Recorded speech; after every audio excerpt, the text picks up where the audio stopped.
Hello, this is Lauren Dillon. So, I would like to start off by introducing the piece that I worked on the most this semester, or for this class, which is "The Lord Bless You and Keep You" by Peter Lutkin. Now, this piece is one that I am very familiar with, and this is part of the reason that I chose it to work on in this class, is because I am very familiar with it.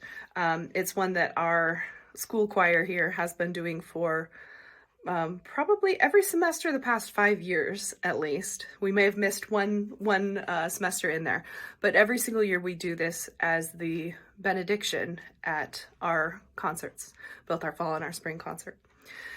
So most of our choirs are familiar with this piece. Any newcomers just jump in and learn right along with everyone else. So a lot of people have this memorized. Some people were new to it. But I chose this piece because I knew it was one that we were working on. And when I went to the director of the choir, to just get a little bit of feedback from a live conductor, he graciously said, "Hey, why don't you just practice and with the choir during our rehearsal time?" So I did that, and then he actually invited me to conduct it for the concert.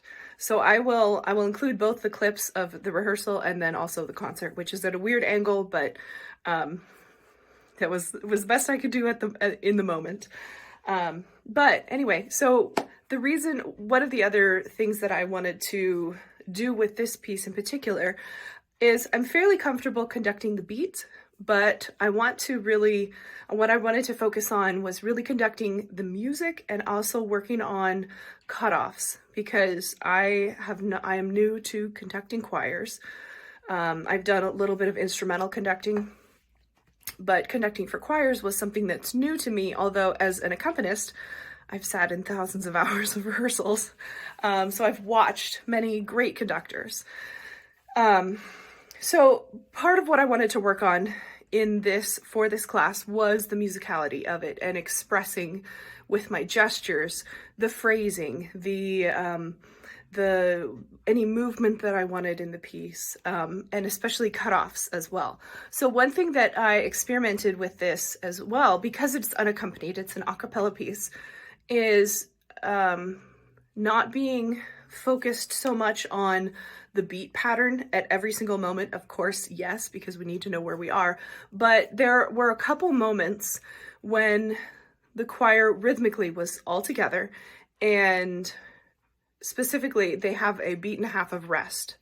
And so I practiced just simply pausing and then continuing right where they come back in, still in time, but just that's a place where a lot of people tend to want to jump in a little bit early. But I practiced just being completely still and then continuing, and it seemed to be effective. Some of the feedback that I got was from my classmates was that they would like to see larger dynamic contrast in the size of my gestures, and so that was something that I worked on, that hopefully is clearer in the concert video. And another feedback that I got from you actually is to mouth the words, which is something that I always appreciate when I'm singing in a choir, but I didn't really think about it, and so I was trying to actually not mouth the words. So that was a really helpful bit of feedback, and so I did that more during the concert. So I will now go to the videos.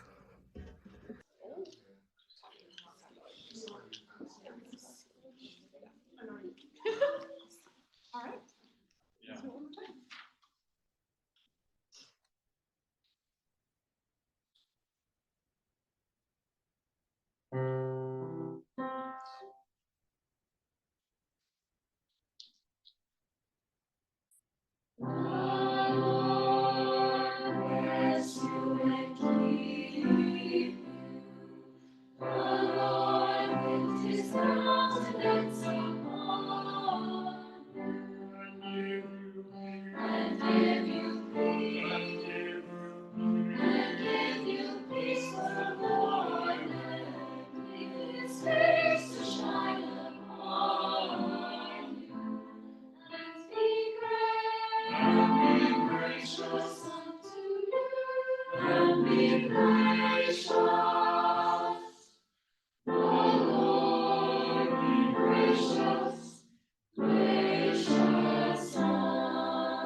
So one practical thing that I have taken away from this class is the talk about score study, specifically from the Tim Sharp choral book, and going through being able to play and sing every single part. And that is how you find spots that may need rehearsal, or that you find ways around before, or ways of teaching before you even encounter a problem, that you smooth the path. That was something that I was able to do in this For the Lord Bless You and Keep You, because I played it so many times. I can sing every single part, and I've played every different combination of the voices. So that was a very, but I've never actually heard that written or seen it written out, that was a good practice to do. And so that was a very practical, helpful bit of information that I learned from the on the score preparation side of things. I think that the other thing that I'm really taking away from this is in the Evoking Sounds book. There was a bit of discussion earlier on in the class about leadership, and the difference between really taking control leadership versus not co-leadership, but honestly, to me, it was servant leadership. So that's how I remember it in my head, is that yes, as a conductor, as a director, you are leading the ensemble musically, but there is a bit of give and take, and there is respect, and you are there really to serve the needs of your choir members, for example. And so that was a very thought-provoking concept for me, but also